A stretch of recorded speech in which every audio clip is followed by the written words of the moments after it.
Ja, bile so neke tudi individualne napake, zdaj sploh v tej tranziciji, ko smo prejeli, zdaj ok, on prvi gol je bil malo tako, potem drugi gol, izgubimo žogo v sredini, kontra in gol, pomaš polčas 2:0 in potem se težko izvleče.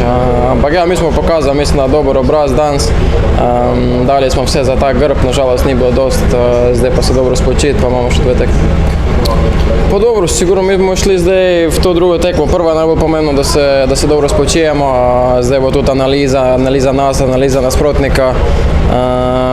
Tako da, mi igramo tekmo po tekmo, zdaj ni še nič zaključeno, mi imamo svoje cilje, vemo, da nam fali par igralcev, ker se nam tudi mogoče malo pozna na terenu, ampak na koncu koncev, ja, gremo tekmo po tekmo, zdaj Angleži, dobro se spočiti, pripraviti in jaz verjamem v dober odnos do grba.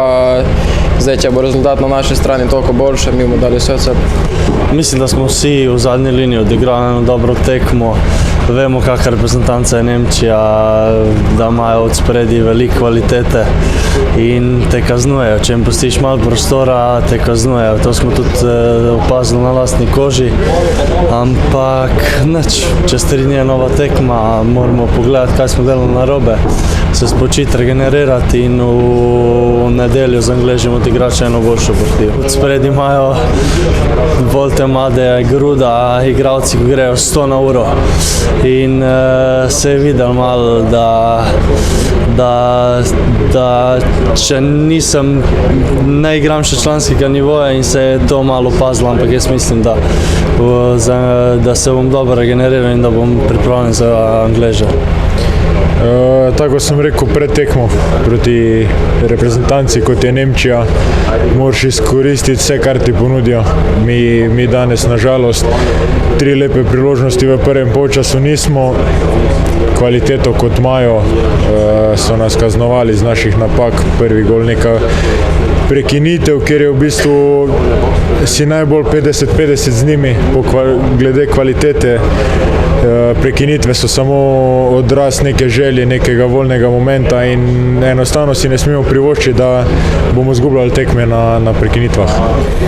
Koliko so se pripravljali, to ne vem, ampak smo imeli nekih par določenih situacij, ko smo jih izigrali, ko smo si ustvarili višek na strani, pa moramo tam reševati boljše, ali z 1-1 ali z nekimi predložki. Tako sem rekel, vsaka priložnost, ko se ti ponudi, vsaka situacija, moraš biti na maksimumu proti taki ekipi, kot je Nemčija. Težka tekma, vedeli smo sicer, da bo težka tekma, ampak mislim, da prvi polčas ni bila realna slika. Mislim, da se nismo zaslužili izgubljati 2:0.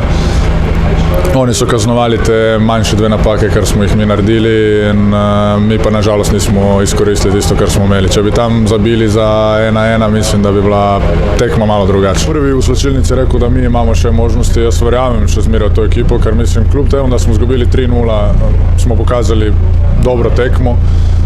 Vemo tudi, kje smo delali napake in prvo, kar je, moramo mi naše napake popraviti, potem pa še se skoncentrirati na Angleže. Hvala lepa.